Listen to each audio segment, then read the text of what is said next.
हिमालय के जंगलों में टुनटुनी चिड़िया अपनी बेटी सुनहरी चिड़िया के साथ एक पेड़ पर रहती थी और उसी जंगल में कालू नाम का कौवा भी रहता था जो सभी पक्षियों को परेशान किया करता था। और जंगल में बहुत तेज गर्मी पड़ रही थी। मम्मा मम्मा, बहुत गर्मी लग रही है, बारिश कब होगी मम्मा? बेटी, अभी बारिश का मौसम आने में समय है। बिटिया, तू मेरे पास आ, मैं तुझे पंखे से हवा कर देती हूँ, तुझे राहत मिलेगी।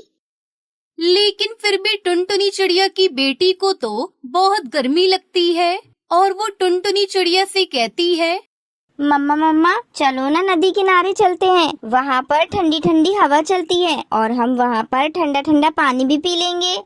टुनटुनी चिड़िया अपनी बेटी की बात मान लेती है और वो अपनी बेटी को लेकर नदी किनारे पहुंच जाती है। और इस तरह से सुनहरी चिड़िया अपनी माँ के साथ नदी किनारे बहुत देर तक बैठी रहती है कि अचानक बारिश होने लगती है। सारे पक्षी बारिश का आनंद ले रहे थे और बारिश धीरे धीरे बढ़ती जा रही थी। बेटा जल्दी चलो, नहीं तो हम लोग रास्ते में फंस जाएंगे। बारिश ने विकराल रूप ले लिया है बेटा, जल्दी चलो। फिर टुनटुनी चिड़िया अपनी बेटी के साथ जल्दी जल्दी घर लौटती है और जब वो अपने घर लौटती है तो वो देखती है कि अरे मम्मा, अपना घर कहाँ है? मम्मा, अपना घर कहाँ है? बेटा, लगता है बारिश की वजह से अपना घर टूट गया। हे भगवान, ये तूने क्या किया मुझ गरीब के साथ? गर्मी से तो तूने हम सबको बचा लिया, लेकिन मेरा घर तोड़ दिया। तुझको क्या मिला? अब मैं अपनी बेटी को लेकर इतनी तेज बारिश में कहाँ जाऊँ? टुनटुनी चिड़िया बारिश में अपनी बेटी के साथ छिपने की जगह तलाशने लगती है। मम्मा मम्मा, वो देखो बंटी अंकल का घर। चलो मम्मा, हम उनसे मदद मांगते हैं, चलो ना। दोनों माँ बेटी बंटी कबूतर के घोंसले के पास जाती है और उससे कहती है, बंटी भैया, अरे ओ बंटी भैया, दरवाजा खोलो, मैं और मेरी बेटी पानी में भीग रहे हैं। हमारा घर टूट गया है, हमारी मदद करो। अरे क्या है, क्यों परेशान करने आ गए हो? यहाँ कोई मैंने धर्मशाला नहीं खोली है जो मैं सभी पक्षी को घर में आने दूं। जाओ यहाँ से, कहीं और जाकर रहने की जगह तलाशो, पता नहीं कहाँ कहाँ से आ जाती है। टुनटुनी चिड़िया बंटी कबूतर की ये सारी बातें सुनकर वहाँ से अपनी बेटी को लेकर चली जाती है और बहुत देर तक दोनों बारिश में रहने का ठिकाना ढूंढती रहती हैं कि थोड़ी देर बाद उन्हें कुटिया दिखाई देती है। लगता है वो कोई साधु महात्मा की कुटिया है। चलो हम लोग वहाँ चलते हैं, आज रात हम यहीं पर रहेंगे। दोनों माँ बेटी साधु महात्मा की कुटिया पर जाते हैं और वो देखती है कि साधु चील ध्यान में बैठे हैं। वो उनका ध्यान से बाहर आने का इंतजार करती है। क्या हुआ चिड़िया रानी, तुम परेशान लग रही हो? महात्मा जी, हमारा घर मिट्टी का था जो बारिश की वजह से पानी में टूट गया। हम बेघर हो गए। महात्मा जी, किसी ने हमारी मदद भी नहीं की। कोई बात नहीं चिड़िया रानी, तुम बारिश रुकने तक यहाँ रह सकती हो।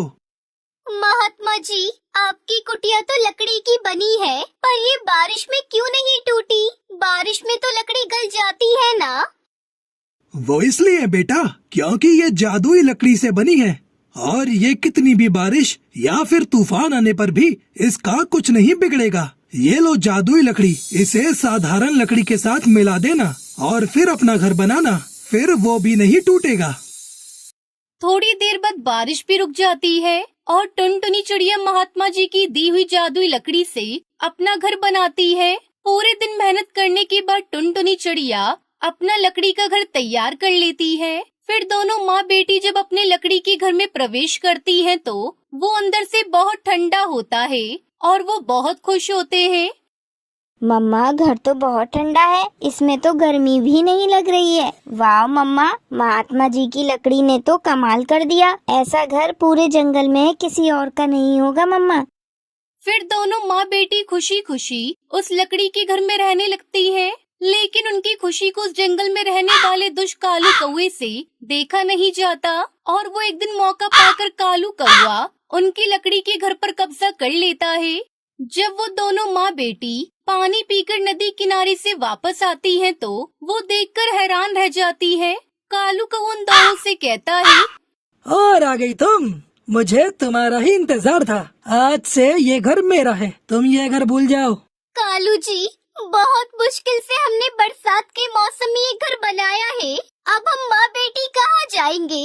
ऐसे बरसात के मौसम में हम पर दया करो कालू जी। ये सब मैं नहीं जानता। आज से ये घर मेरा है, बस समझी? चलो अब यहाँ से अपना बोरिया बिस्तर उठाओ और चलती बनाओ। टुनटुनी चिड़िया बेचारी करती भी क्या, वो अपनी बेटी को लेकर फिर से उसी बाबा की कुटिया में जाती है। बाबा जी, हम पर दया करो, हम फिर से बेघर हो गए। बाबा जी, आपकी जादुई लकड़ी से बनाए हुए घर पर उस दुष्ट कालू कौवे ने कब्जा कर लिया है। वो सभी पक्षियों को परेशान भी करता है। बाबा, मैं और मेरी बेटी जान बचाकर आपके पास आए हैं, हमारी मदद करो। अरे चिड़िया बेटा, अब तुमको परेशान होने की कोई जरूरत नहीं है। वो जादुई लकड़ी का घर है। मैं अभी उस घर को वहाँ से यही किसी पेड़ पर जादुई शक्ति से ला देता हूँ, फिर तुम यहीं रहना। ऐसा कहकर साधु चील एक मंत्र फूंकता है और वो जादुई लकड़ी का घर वहाँ से गायब हो जाता है और वो टुनटुनी चिड़िया के पास आ जाता है। वहीं कालू कौवा खाली पेड़ पर बैठा रह जाता है। टुनटुनी चिड़िया अपना घर देखकर बहुत खुश हो जाती है और साधु चील से कहती है, आपका बहुत बहुत शुक्रिया बाबा, आपने मेरी बहुत मदद की है। जब किसी भी पक्षी ने मेरा साथ नहीं दिया, तब आपने मुझे अपने घर में सर छुपाने की जगह दी। अब ये टुनटुनी चिड़िया आपकी हमेशा एहसानमंद रहेगी। इसमें एहसान की क्या बात है टुनटुनी चिड़िया? हर पक्षी का फर्ज बनता है कि वो दूसरे पक्षी की मदद करे। यही तो एक अच्छे पक्षी की पहचान है। ये सुनकर टुनटुनी चिड़िया अपने लकड़ी के घर में चली जाती है और अपनी बेटी के साथ खुशी खुशी रहने लगती है।